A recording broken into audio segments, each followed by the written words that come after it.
నమస్తే, నేను మీ చారి. అక్షర మీడియాకు స్వాగతం. ఎంకి పెళ్లి సుప్పి సాగుకు వచ్చిందంటూ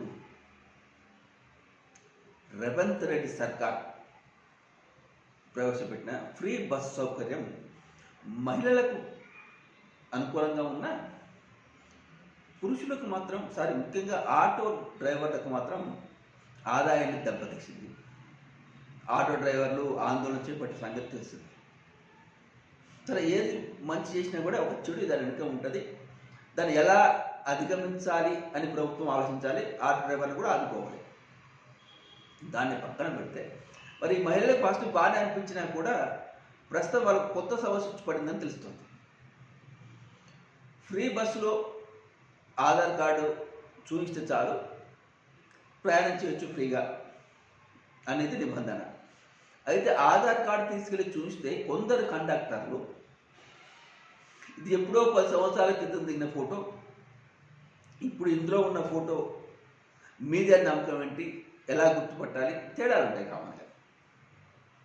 కాబట్టి కొత్త ఆధార్ కార్డు తీసుకుని రండి అని ఫ్రీ సౌకర్యానికి నిరాకరిస్తున్నాడు కొందరు కండక్టర్లు. ఇది కొత్తగా వైరల్ అవుతున్న సమాచారం.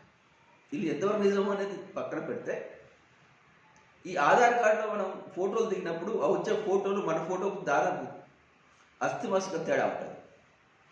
అటువంటి ఆధార్ కార్డుని ఎప్పుడో 10 సంవత్సరాల ముందు దిగితే ఇప్పుడు తీసుకొచ్చి ఆధార్ కార్డు చూపిస్తే అందులో ఉంది నేనే అంటే కండక్టర్ నమ్మటం లేదట. అందుకని కొత్త తీసుకురావన్నట.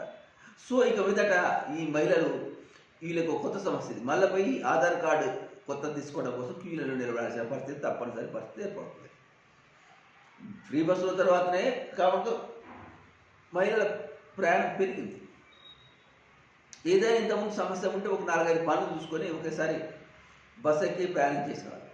ఇప్పుడు ఏ చిన్న సమస్య అయినా సరే ఫ్రీ బస్సు కాబట్టి ఆ సమస్య పరిష్కారానికి ఎక్కడికి వెళ్ళాలి అక్కడికి ఫ్రీగా వెళ్ళిపోతున్నాం. కాబట్టి ఈ మహిళల ప్రయాణం కూడా పెరిగింది. ఇటువంటి తరుణంలో ఈ మహిళలకు ఈ అమ్మలకు ఆధార్ సమస్య వచ్చి నెత్తిన కూర్చుంది. ఈ కొత్త ఆధార్ కార్డు కోసం వాళ్ళు క్యూ లైన్లో నిలబడాల్సిన పరిస్థితి ఏర్పడుతుంది.